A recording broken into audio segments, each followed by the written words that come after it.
السلام عليكم ورحمة الله وبركاته. معاكم خالد هيثم وحلقة جديدة من توب 10 كورة. بعد ما عملنا فيديو اللي فات وقعدنا نتكلم عن تشكيل الفريقين والنتيجة المتوقعة وسيناريوهات الماتش هتبقى عاملة ازاي، فجأة لقينا سيناريو جديد خالص ان مفيش ماتش والماتش ما اتلعبش والنادي الاهلي ما راحش الماتش والدنيا باظت خالص. طيب مبدئيا ناخد الموضوع كده واحدة واحدة ونتكلم عن الاربع اطراف المشاركين في المشكلة دول، وهم طبعا اتحاد الكورة ورابطة الأندية والنادي الاهلي ونادي الزمالك.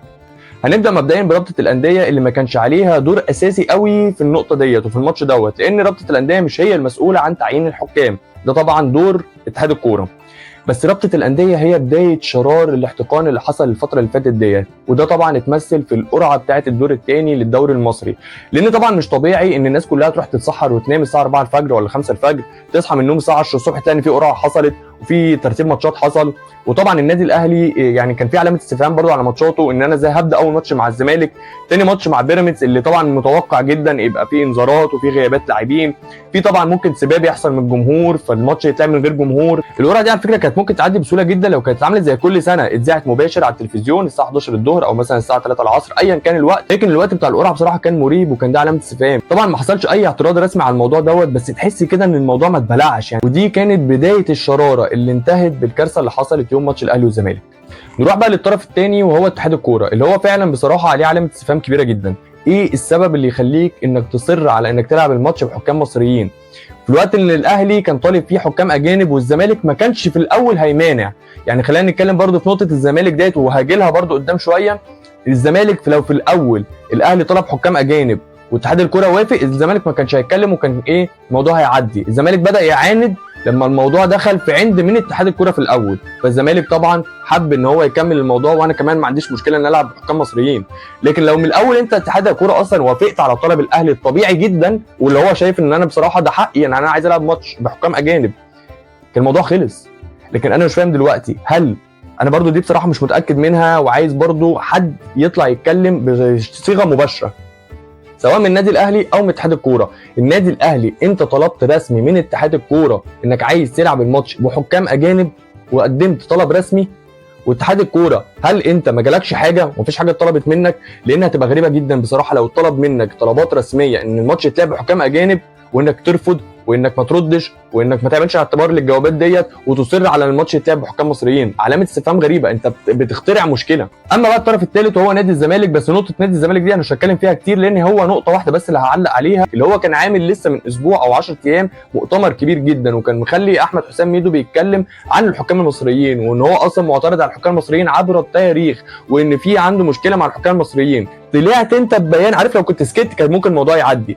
مشكلتي في البيان اللي قبل الماتش بساعات، في بيان كده طلع مش عارف الناس فاكراه ولا لا، ان نادي الزمالك عايز حكام مصريين، بس انا بالنسبه لي مش بلحها. يعني انت دلوقتي لسه من اسبوع ولا 10 ايام عامل مؤتمر بتهاجم فيه الحكام المصريين، وجيت يوم الماتش تصر على انك تلعب الماتش بحكام مصريين، غريبه جدا. انا رايي انك كنت تلتزم الصمت وتتفرج على المشهد من بعيد وتروح يا عم الماتش في وقتك تنزل كل اللي حصل ده عادي، ما عنديش اي فيه مشكله. مشكلتي كلها في البيان اللي انت طلعته قبل الماتش بساعات. لكن طبعا نادي الزمالك انا مش هعلق عليه كتير لان هو بصراحه مش طرف اساسي ومش طرف رئيسي عطل الماتش او ما عطلش الماتش. لكن انا هتكلم دلوقتي بقى عن النادي الاهلي لان انا شايف ان برده عليه عتاب كبير جدا، وبالذات مجلس اداره النادي الاهلي. دلوقتي تم الاعلان عن حكام ماتش الاهلي والزمالك بحكام مصريين قبل الماتش بحوالي 4 ايام او 3 ايام، كان لسه ما اتعلنش ان الكابتن محمود بسيوني هو الحكم، بس اتقال قبليها ب4 ايام او 3 ايام ان حكام ماتش القمه هيبقوا بحكام مصريين.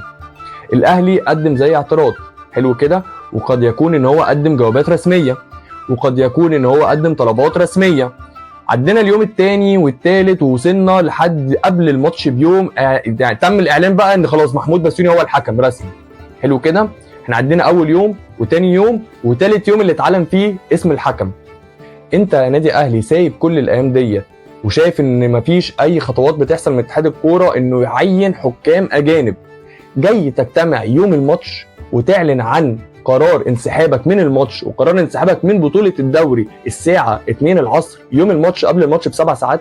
انا ما عنديش مشكلة انك تطلب حكام اجانب، وما عنديش مشكلة كمان انك تطلع البيان دوت والقرارات ديت مش يوم الماتش. يوم الماتش دي مستحيله. انت معلش يعني احنا كاهلي وزمالك دلوقتي لما بيروحوا يلعبوا في الجونه ولا في المحله ولا في اسوان ده بيسافروا قبلها بيومين علشان الطريق وعشان السفر والدنيا. هتجيب حكم يوم الماتش من بلد تانية ان هو يحكم الماتش مستحيله. فانت دلوقتي كنادي اهلي كان قدامك حاجتين، يا اما كنت تطلع القرارات ديت قبل الماتش بيومين 3، يا اما كنت خلاص ادام انت الوقت سرقك واستنيت لحد يوم الماتش ما عملتش حاجه، كنت تطلع بيان تحفظي. انا بالنسبه لي متحفظ على الحكام اللي هتدير الماتش، ومتحفظ على بشكل عام الحكام المصريين، ومضطر ان انا هلعب الماتش واشوف بقى الدنيا هتمشي ازاي بعد الماتش. انت كنت ممكن تكسب الزمالك، وبعديها هو شفنا بيراميدز عطل قدام المصري وتعادل. صح، خلاص انت طلبت وكان ليك حق والماتش تمام، انت حقك يا سيدي انك تطلب حكام اجانب، طلع قراراتك ديت بدري شويه. وصلت اليوم الماتش خلاص، الماتش هيتلعب بعد ساعات، مستحيل ان انت تطلع تقول انا هنسحب وان انا هنسحب من بطوله الدوري ويا اما حكام اجانب يا لا، ملهاش حل. طيب قبل ما اختم الفيديو حابب ان انا اوجه رسالتين، رساله لاتحاد الكوره ورابطه الانديه، ورساله للنادي الاهلي ونادي الزمالك والانديه كلها بشكل عام. طيب هبتدي كده برساله للانديه وبالتحديد للاهلي والزمالك، اللي بصراحه بقى تهديد الانسحاب ده بايخ قوي. يعني بصراحه كلنا سواء بقى جمهور اهلي، سواء جمهور زمالك، جمهور انديه ثانيه، مسؤولين، اعلام، بره مصر، جوه مصر، كل الناس مستاءه من قرارات الانسحاب اللي كل شويه نادي يطلع يهدد والنادي ينسحب من السوبر. يعني مره الزمالك انسحب من السوبر المصري فتعاقب وما لعبش السوبر اللي بعديه، جه الاهلي انسحب من السنه اللي فاتت من كاس مصر فتعاقب وما لعبش السنه دي كاس مصر، وجه الزمالك انسحب من الدوري اللي فات، وجه دلوقتي الاهلي انسحب من الدوري ده غير 5000 تهديد بالانسحاب، وفي الاخر ما بيحصلش حاجه. اول ما الموضوع طلع ان ممكن نادي من دول ينسحب من الدوري ولا ينسحب من ماتش قمه، كانت الدنيا بتتقلب، ايه اهلي او زمالك ينسحبوا ازاي يا جدعان، دي الدنيا تتقلب. حتى دلوقتي ما بقاش ليها رونق، ما بقاش ليها هيبه لما يطلع والله انا بقيت اشوف البيانات الاهلي عايز ينسحب او الزمالك عايز ينسحب، عارف اللي هو ببص كده اروح مقلب عادي ولا كاني شفت حاجه. فالموضوع نفسه فقد هيبته والموضوع نفسه بقى بايخ، وبصراحه الكلام ده احنا مش بنشوفه في اي حته. يعني انت في الاخر انت بتضر نفسك وبتضر عقود رعايتك وبتضر جمهورك، فالموضوع بصراحه بوخ وخلاص بقى ماسخ يعني. اما بقى رسالتي لاتحاد الكوره ورابطه الانديه، حابب اقول لهم انتوا يا جماعه بتغلطوا غلطات بسيطه قوي.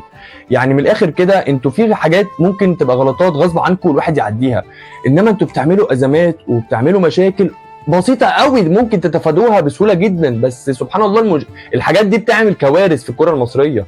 لكن انتوا كنتوا ممكن انتوا تتفادوها وكنتوا ممكن تحلوا الموضوع بسهوله جدا، وشفنا على كده امثال كتير جدا زي مشكله عمرو ورده في معسكر منتخب مصر، وشفنا جوابات النادي الاهلي ان هو عايز يستضيف نهائي دوري ابطال افريقيا والجوابات استخبت، وشفنا الطياره بتاعت محمد صلاح والاعلانات والدعايه والرعايه، وشفنا دلوقتي بتاع مشكله الدوري، وكذا مره الزمالك يبقى مثلا عايز يطلب تاجيل ماتش تروح تجبره انه يلعب.